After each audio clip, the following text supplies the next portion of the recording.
welcome to Focus on B, the video series where I spent about 20 or so minutes playing and talking about a game that I've got some thoughts on, and it was about time. This is Duke Nukem 3D, played through eDuke32 because I have played the MS-DOS. In fact, I've actually played pretty much every version of this original game that I could find. I mean, I've played the N64 version as well, which has some different weapons. I've played the PS1 version, which has that killer remix soundtrack. And I've also played the original MS-DOS version, but I decided for this video, I'm just going to spare you guys the the eye cancer and just play eDuke32 because it's easily the smoothest and nicest looking and nicest controlling way to play this game. I mean, holy shit, I never want to go back to fucking playing the game like this, you know, like looking around with the arrow keys. Nah, just kidding. I made a whole video about that. But anyway, so why did I say it was about time? Well, it's because Duke Nukem, despite his interesting legacy, so to speak, is still an icon of mid to late 90s PC gaming, right? Like when you think first-person shooters of this time period, especially on MS-DOS from that shareware era, you instantly think of Duke 3D. Like it is undisputable that he is better known as a first-person shooter protagonist than a 2D platforming protagonist, despite the fact that there's been plenty of games in that style within the series, not to mention third-person platformers as well, a la Tomb Raider in a way. You know, like Time to Kill, it was that, right? And Land of the Babes as well. But clearly this is like his iconic game, and pretty much nothing will displace it. Now, I've always had very mixed feelings about this game. They might change now that I'm playing it with eDuke32 here, because you know how I am sometimes a stickler for like, oh, I want it to be as accurate to how you're supposed to play it. So I would always play like the MS-DOS version or something, but I realized something, well, it's not always the best way to play the game, even though it is more authentic to how it was originally designed, because man, playing it like this, oh, it's so much better. And I feel like my opinion on the game might start to drift a little bit, for the better, definitely.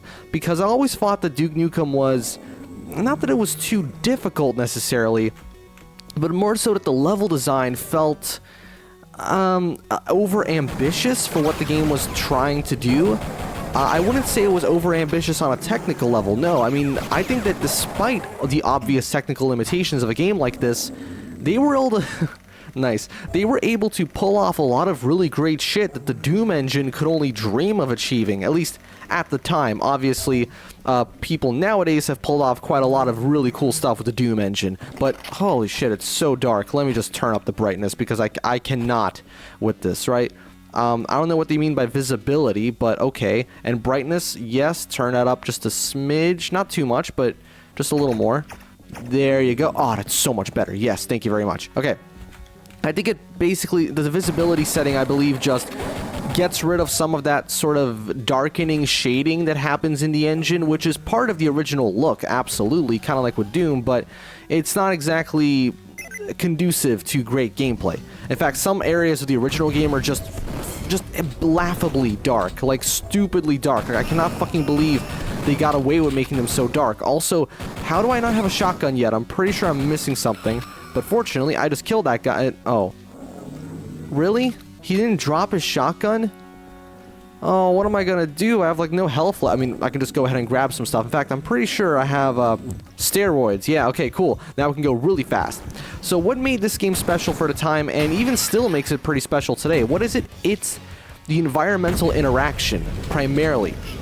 And it's the level of detail within the stages that at the time would only later be shown up by Half-Life. Seriously, not even Quake, I would argue, has levels that are this elaborately designed and detailed and realized. Like, they're very abstract and strange in that game.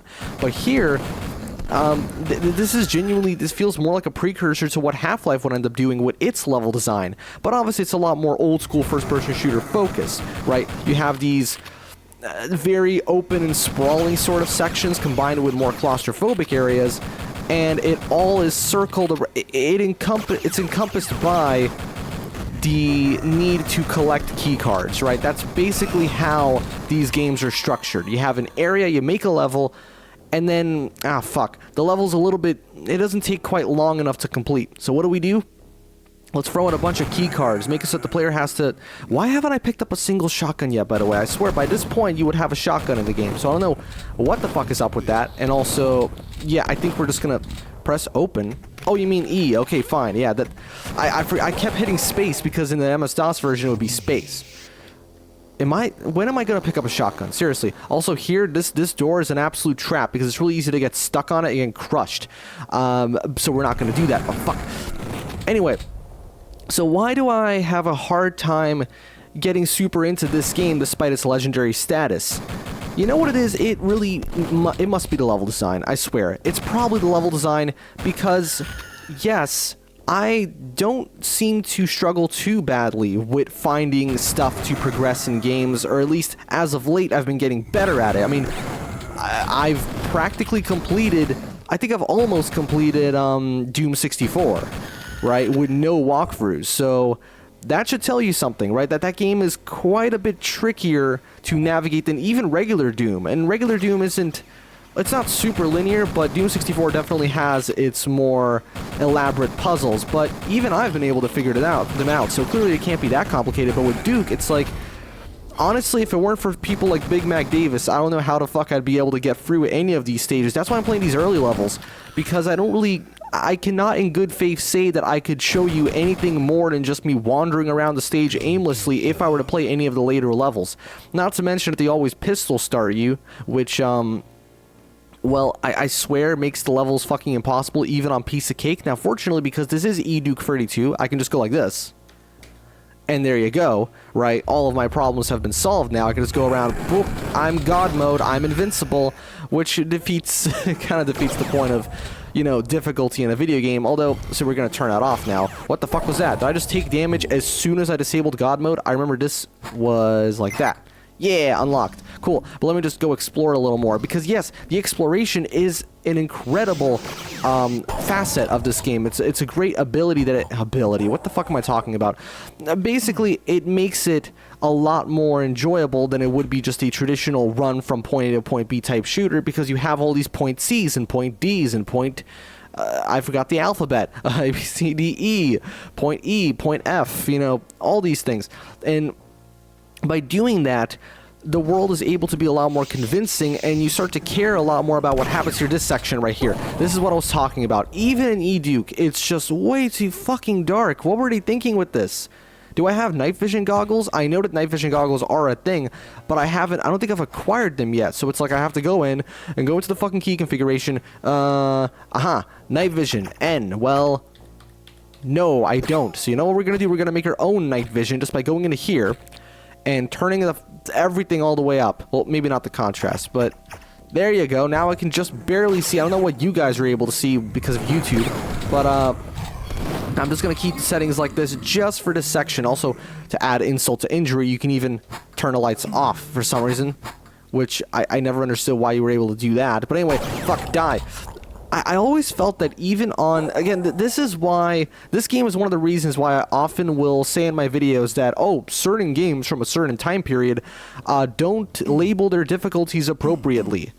Yeah, what I'm referring to specifically is games like this, where right now I'm on, like, the easiest difficulty. Oh, wait a second, does turning the light on make it so that you can't, oh, no, there you go. Even though I'm on the easy difficulty, piece of cake, it's still stupid hard. Like, enemies do a fuck ton of damage. And, you know, I get that, right? Like, just things were different back then. The games were expected to be more challenging. I understand that. So, I can't really complain too vehemently about it. Set everything back to where it should be. There you go. Don't turn the saturation up too much. But that can't change the way I feel about games when they're just... they almost feel unfair. You understand objectively that they're assuming that they're well designed. They're not unfair. That's the whole point of the game. It has to be fairly designed, and for the most part, I'd say Duke is. I think there are a couple spots where you do get totally blindsided. I remember, I don't know, I can't really say from personal experience because, again, I haven't played super much of this game. I've watched a lot of playthroughs of it, so I do remember there must be some section like that, right? Come on, like, no game from this time period is safe from, okay, we're just gonna have an ambush, some kind of ambush, or maybe like a level section where you're just expected to know something's gonna come up, and you don't know it because it's your first time playing through, and you die. So anyway, what have we acquired? Oh yeah, I think I completely missed acquiring an item. There you go. Yeah, I don't like that either. Putting key items, no pun intended, in spots like that where you have to go ahead and interact, it makes them really easy to miss. Although, part of that might just be me. It's like, really, you should be a little more explorative. And that's the thing, though. I've always had this really strange relationship with exploration in video games. On one hand, it's fun and rewarding. On the other hand, when it's required, I start to be a little less fond of it because it's the kind of thing that I feel like I need to want to do it as opposed to having to do it in the game. And somehow I always get that first try, even though I don't necessarily remember the exact combination. 3D realms, except it's like 2 pixels. I love that. So anyway, what would be like my favorite shooter from this time period? It would, I mean, no shit, it's gotta be Doom, right? Like the Doom games, what makes them, in my opinion, still a little bit better than Duke would probably have to be the pacing and the overall game flow. Duke is great for realized worlds, right? I mean, like, when you look around, it's all fucking warped and weird because of E-Duke, but still, you can convince yourself this is a world. See, the thing is, in Doom, for as awesome as Doom is, admittedly, it doesn't do that quite as well. The Doom engine has a much harder time, it's not impossible, but it generally has a harder time creating genuinely convincing environments just because of... Well, I'm not exactly... I haven't played around with Doom Builder too much, but I imagine there are just some limitations to how you can position certain brushes, I think they're called, which makes it so that it's much harder to create a convincing environment. See, look at this, like, it's got all these rooms, all these different areas, and you can fucking kick the toilet, and you can drink from the toilet. I can literally drink the toilet water to increase my health, and I actually do this a lot in order to, you know, to not die in the game, because even on piece of cake difficulty, it can still be a little bit... Actually, no, I'm just gonna do this, honestly. I'm not gonna waste your time freaking watching me drink toilet water. So I'm just gonna go ahead and keep moving through the stage with God mode, because why not? It's more fun that way anyway. And I think this game, actually, come to think of it, might genuinely greatly benefit, at least in my experience, it might benefit greatly from a God mode playthrough, which I generally try to avoid because it kind of ruins the game. But let me tell you right now, if I had never done a God mode playthrough of something like the original Unreal, I probably would have never grown to love that game as much as I did, right? Because it wasn't necessarily the combat. I mean, yes, the gunplay on Unreal is great, and it's pretty good in this game too, although it's not quite as elaborate because of the lack of alt fires. But it wasn't necessarily that, it was the worlds, and that's one thing that this game does really well, the world. So I feel like maybe I should just someday just sit down and play through this whole game without taking any damage, just pure God mode, you know, not actually really playing it as the way it was intended, but I feel like that way I'll maybe will be able to get a lot more out of just playing it as a piece of entertainment, because for as much as games are about the gameplay, they're also about being entertaining, and games, as the AAA industry has proven, can be very entertaining to people despite not having a lot of gameplay, if that makes sense. Like, you're just kind of, you're going through the motions, never really being challenged, but you still feel good about it. And I feel like if I maybe treat more games in that way, just stop taking myself so seriously, I could actually enjoy them a lot more, because really, this is actually really cool right now. Now that I don't have to worry about taking damage, I can just fucking run around like a madman and just shoot shit in the face, and it explodes, and it's really cool. Okay, fuck, we go way too quickly. Thing is, I'm pretty sure the toggle for sprinting is caps lock, which is the same key that I've configured for recording, so I probably shouldn't press that while recording a video.